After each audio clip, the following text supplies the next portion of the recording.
President Zelenskyy presented the victory plan to the Ukrainian parliament. What does it consist of? Ukrainians deserve a just peace. Heavy fighting continues in Toretsk, with no intact buildings left for civilians or military personnel. Ukrainian defense intelligence units cleared out 400 hectares of woodlands in the Kharkiv region. Hi, I'm Iva Kucherenko, and this is United 24 Media. Special Operation Forces units of the Defense Intelligence of Ukraine cleared 400 hectares of woodlands in the northern Kharkiv region. The DIU released footage on October 16 of the daring operation conducted in the deep woods north of Kharkiv city. The joint operation, consisting mainly of special-purpose units, managed to push back Russian forces from a strategic area, capturing prisoners of war and eliminating Moscow personnel. According to the DIU, this victory bolsters Ukrainian efforts to completely rid the Kharkiv region of the occupying force. President Zelenskyy has presented the victory plan to the Ukrainian parliament. He stated that it contains points that are calculated in detail, in time, and if everything goes according to this plan, the war could be over no later than 2025. The document consists of 5 points: inviting Ukraine to join NATO before the end of the war, strengthening defense, particularly continuing operations in Russia and lifting restrictions on strikes on its territory. The third point is deterrence. It means the deployment of a comprehensive non-nuclear deterrence package that will protect against Russian aggression and limit its capabilities. Then, developing Ukraine's strategic and economic potential and strengthening sanctions. And the last point is Ukraine's post-war contribution to NATO, as the Ukrainian military could apply its experience to bolster NATO and European defense efforts. Also, the US contingent could be replaced by the Ukrainian military in certain areas. We hear the word negotiations from some partners, and the word justice is much less common. Ukraine is open to diplomacy, but to honest diplomacy from a strong position. That is why we have a peace formula. It is a guarantee of negotiations without forcing Ukraine to accept injustice. Ukrainians deserve a just peace. The victory plan will pave the way to it. The victory plan is a guarantee that the madmen in the Kremlin will no longer have the opportunity to continue this war.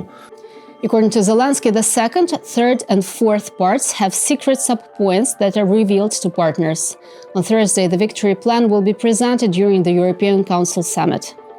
The document was already presented last week to various European leaders. Zelenskyy visited the UK, France, Italy, and Germany. While in London, he also met with NATO Secretary-General Mark Rutte. Zelenskyy also wanted to present the victory plan to all the partners at the Ramstein meeting, which was postponed due to Biden being unable to attend. To follow the latest news on Ukraine, subscribe to our YouTube channel. Joe Biden, who visits Germany this week, plans to convene the European Quad, officials say. Sources for CNN state that the US president is expected to hold a meeting with German Chancellor Olaf Scholz, French President Emmanuel Macron, and UK Prime Minister Keir Starmer in Berlin this week. This news comes after the meeting between the four leaders did not go through on October 12 as planned. The top arms suppliers to Ukraine will deliberate on the future support for Kyiv, reported CNN. In the coming weeks, France will deliver its newly developed attack drones to Ukraine. This was reported by the country's defense minister, Sébastien Lecornu, who posted about the first successful tests of French drone strikes on his X page. He added his expectations for Paris to advance in this field within the next 2 years.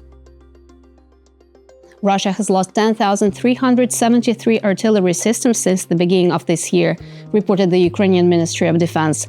The cost of the destroyed equipment, including self-propelled artillery systems, cannons, and howitzers, amounts to at least $8 billion. The worst day for the Russian army was September 22, when, according to the Ukrainian General Staff, 81 Russian artillery systems were destroyed.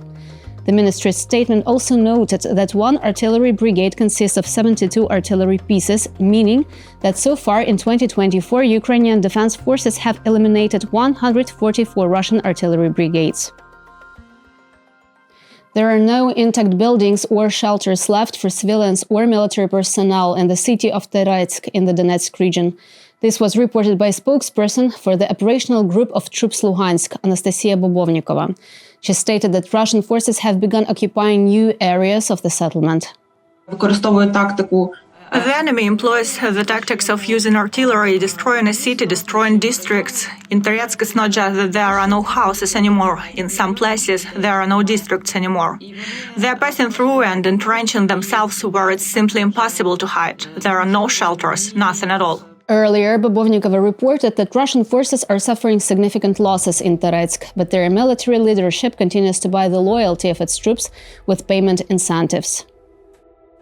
Due to intensified Russian attacks, mandatory evacuation for the residents of Kupiansk and 3 nearby communities in the Kharkiv region was announced by the governor, Oleg Sinagubov. In addition, mandatory evacuation will start in the village of Borova in the Izum district. For now, there will be forced evacuation for families with children. We currently have 134 such families. By the way, we have already evacuated 234 children and their families from Kupiansk and the surrounding communities in a month. However, due to the military threats, we have decided to fully evacuate the entire civilian population.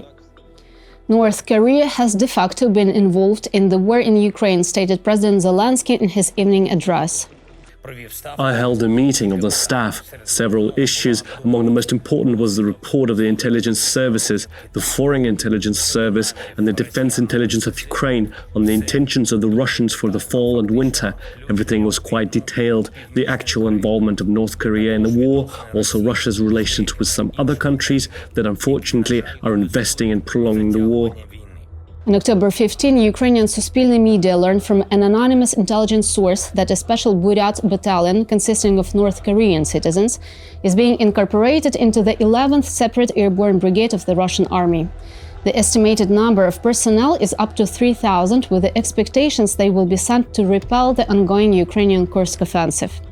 Intelligence sources stated that around 18 soldiers conscripted from North Korea have already deserted Russian positions, 7 kilometers from the Ukrainian state border in the Bryansk and Kursk regions. Previously, South Korean Defense Minister Kim Yong-hyun warned his parliament that North Korea was likely sending its soldiers to fight and die in Ukraine alongside Russian troops.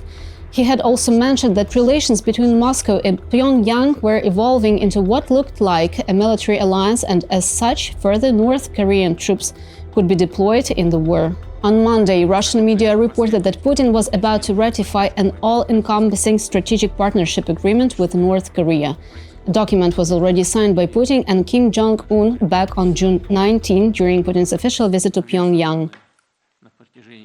The European Commission imposed sanctions on 7 individuals and 7 entities following Iran's missiles and drones transferred to Russia. On the list are 3 Iranian airlines, including the country's largest, Iran Air. This decision follows the indication by the European Council in March 2024 that Tehran transfers ballistic missiles and related technology to Moscow for use against Ukraine. The reason is that Iran is supporting Russia's drone and missile terror against innocent civilians in Ukraine. The daily killing and the death of innocent people that we see would not be possible without the supplies and the supply lines by Iran. And therefore, these sanctions against Iran are sending a very clear message. Contributions to terror and Russia's illegal war of aggression have serious consequences. The mission of the European Union to train Ukrainian military personnel may be extended for 2 more years. This was discussed during a meeting of EU foreign ministers, reported the High Representative of the EU for Foreign Affairs and Security Policy, Josep Borrell. He underlined that ensuring the best possible capacities for the Ukrainian armed forces is essential, adding that he hopes for a consensus on this decision in the EU Council. The Ukrainian armed forces are under big pressure along the front line, a front line which is longer than before the summer, and we have to continue providing Ukrainian armed forces with more capacity and to increase our training mission. We will extend the mandate of the European Union military assistance mission for the next 2 years. The European Union Military Assistance Mission was set up in October 2022. It was established by the EU Council in response to Ukraine's request for military support. Their aim is to provide training for the Ukrainian armed forces on the territory of the EU member states. So far, 24 countries have offered training modules and personnel. In August, Borrell stated that 60,000 Ukrainian personnel have already been training, within the program, with an additional 15,000 soldiers set to be prepared by the end of 2024. Ukrainian Su-25 jets struck Russian positions with American Zuni rockets. Footage was released on October 14, showcasing the US-supplied 127mm unguided rockets firing off Ukrainian fighter bomber jets and raining down on Russian encampment. The 5-inch folding fin aircraft rocket, simply known as Zuni, is an unguided missile developed both for air-to-air and air-to-ground engagements and deployed by US and French forces. The first reports of Ukraine receiving the rockets emerged in 2023, when the Pentagon included 4,000 units in the military aid package. Ukrainian helicopters and fighter jets were later seen carrying LAU-10 launchers capable of hosting up to 4 of these rockets. That's it for today. We're United 24 Media. Thank you for being with us and see you on Friday.